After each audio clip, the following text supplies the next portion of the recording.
Bon, alors je vais faire un truc que je ne pensais pas faire un jour, une vidéo tag. Quand j'ai vu le tag sur les favoris 100% naturels, je me suis dit « Ah oui, là oui ». Il y a en tout en fait 11 questions sur les produits 100% naturels qu'on a utilisés en 2017. Donc c'est parti, première question. Quelle crème pour le visage utilises-tu au quotidien? Alors je ne l'utilise pas au quotidien mais vraiment souvent.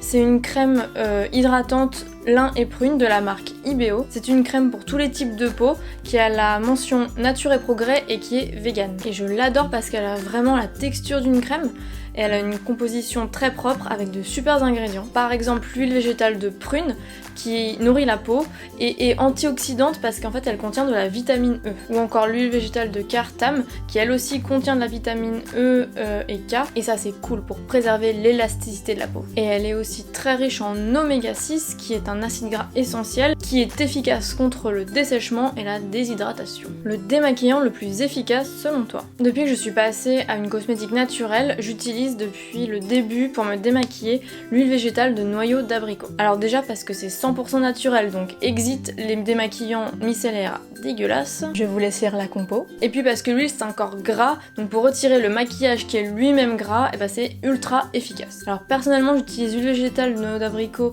de la marque de Saint-Hilaire qui est 100% bio. Ou si vous avez la peau sensible ou sèche, vous pouvez aussi utiliser de l'huile d'amande douce ou si vous avez déjà de l'huile de jojoba. Pour une journée cocooning, cite-moi 5 produits incontournables. Quand je fais une journée cocooning, je me fais un masque pour le visage. Donc je vais utiliser de l'argile blanche à laquelle j'ajoute un hydrolat et une huile végétale. Quand on mélange tout ça, ça fait une pâte qu'on s'applique ensuite sur le visage en couche épaisse et qu'on laisse poser. Aussi pour une journée cocooning, je vais me faire un shampoing maison avec de l'argile verte que je vais mélanger avec de l'eau chaude et des huiles essentielles. Ça me fait mon petit shampoing écolo purifiant et qui me permet aussi de réguler l'excès de sébum quand j'ai un peu les racines grasses. Le shampoing et après-shampoing qui ont révolutionné ta chevelure. Alors pour le shampoing, moi je dirais le Vainé de la marque Clémence et Vivien. En fait j'aime tous leurs savons, hein, mais c'est vrai que le Vainé il a vraiment une odeur de ouf. Oui, de ouf, oui.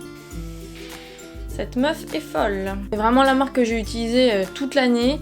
Après, elle peut pas forcément convenir à tout le monde parce que ça dépend aussi de vos cheveux. Donc forcément, si vous voulez trouver le shampoing qui vous correspond, pas le choix, va falloir tous les essayer. Et en fait, il est 100% naturel et il est bio et vegan. En gros, c'est à l'argile rose et à l'ylang-ylang, donc c'est pour ça que... L'odeur. Pour l'après-shampoing, là, je vous révèle ma botte secrète. J'ai bien dit... ma botte secrète. L'après-shampoing que j'utilise, c'est celui de la marque Biocoiffe à l'ylang-ylang, qui est bio et vegan. Je l'ai découvert en fait en allant me faire coiffer chez eux, et il est absolument mais magique. Magique. Je sais pas comment vous dire, mais il est super efficace, il démêle super bien, surtout quand on a beaucoup de cheveux comme moi. Les produits que tu utilises quand tu veux avoir la peau toute douce.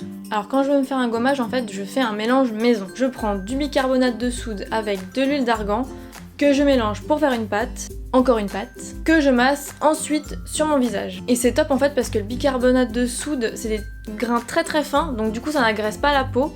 Donc quand vous vous massez, ça ne vous arrache pas la gueule. Et franchement, une fois que vous le rincez, après vous avez vraiment la peau super douce. Puis pour le corps, sans hésiter, le beurre de karité. Moi cette année j'ai utilisé la marque Tradition & Co que j'ai découvert au Veggie World. Je vous mets d'ailleurs le lien... Je suis ma youtubeuse.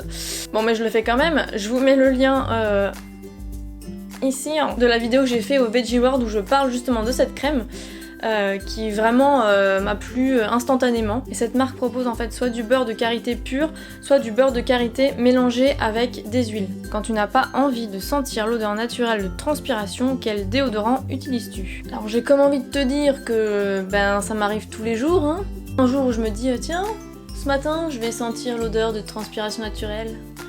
Alors moi je suis fan absolue de la marque Gaia qui propose plusieurs produits, donc notamment des savons, mais elle propose surtout un déodorant que moi j'ai adopté complètement et que j'ai utilisé toute cette année. Sans mentir, ce petit déo m'a tenu 5 mois. C'est pas un truc de dingue. Avant j'utilisais le déodorant solide de la marque Lamazuna, mais j'ai dû l'arrêter malheureusement, non pas parce qu'il est pas efficace, mais parce que dedans il y a du bicarbonate de soude et j'ai fait une allergie en fait. Du coup j'ai dû chercher autre chose et c'est là que je suis tombée sur ce déodorant de la marque Gaia qui n'a pas de bicarbonate de soude et qui est franchement super efficace. Le maquillage que tu portes pour être au max et pécho. Dès que je veux m'apprêter un petit peu, je dégaine la palette Lily Lolo.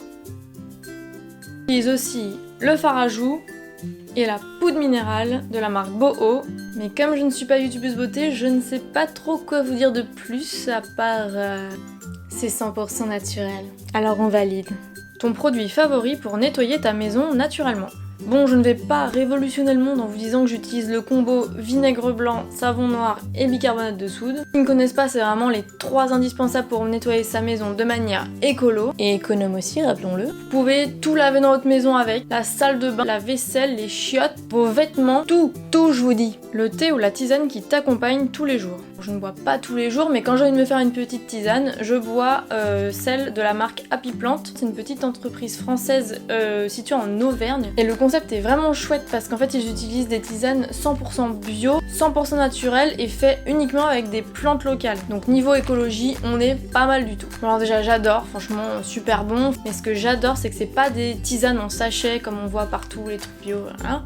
C'est que là vraiment on voit les plantes et on sait pourquoi on boit telle ou telle infusion. Moi je kiffe le bouquin de l'année que tu pourrais offrir à une ou un ami. Alors j'ai pas beaucoup lu en 2017, c'est d'ailleurs une de mes résolutions 2018, c'est de reprendre la lecture. Mais en ce moment, je suis en train de lire un livre sur Paul Watson, donc le fondateur de Sea Shepherd, qui s'appelle Entretien avec un pirate. C'est un bouquin de Lamia Essemlali, qui est en fait la fondatrice et la présidente de l'antenne française de Sea Shepherd. Et même si je n'ai pas encore fini le livre, pour le moment il est génial. Au début il retrace l'histoire de Paul Watson et pourquoi, qu'est-ce qui l'a amené à fonder Sea Shepherd. Ensuite elle aborde d'autres sujets comme par exemple sa philosophie, sa vision du monde, son rapport avec les animaux, avec l'écologie. C'est une interview entre elle et lui en fait, donc du coup on a vraiment la sensation de comprendre la pensée de Paul Watson et pourquoi il fait tout ce qu'il fait. J'aime, achetez-le! Le produit non naturel que tu ne quitteras jamais. La question qui tue, je dirais le parfum. Tout simplement parce que je n'en mets presque plus. En fait il me reste 3 parfums que j'ai plus du tout voulu mettre à partir du moment où j'ai eu mon déclic écolo, normal. Puis finalement de temps en temps j'en mets un petit peu, j'ai pas réussi à les jeter quoi. Bon et puis je me dis que comme j'utilise plus que des produits naturels, bon, c'est pas un coup de parfum dégueulasse de temps en temps qui va me tuer. Et voilà, c'est terminé pour les questions. Et j'espère que cette vidéo vous aura plu. Je vous mets le lien de l'article de mon blog dans la barre d'infos pour que vous puissiez retrouver tous les produits dont j'ai parlé dans cette vidéo. Et puis si t'as aimé, mets un petit pouce!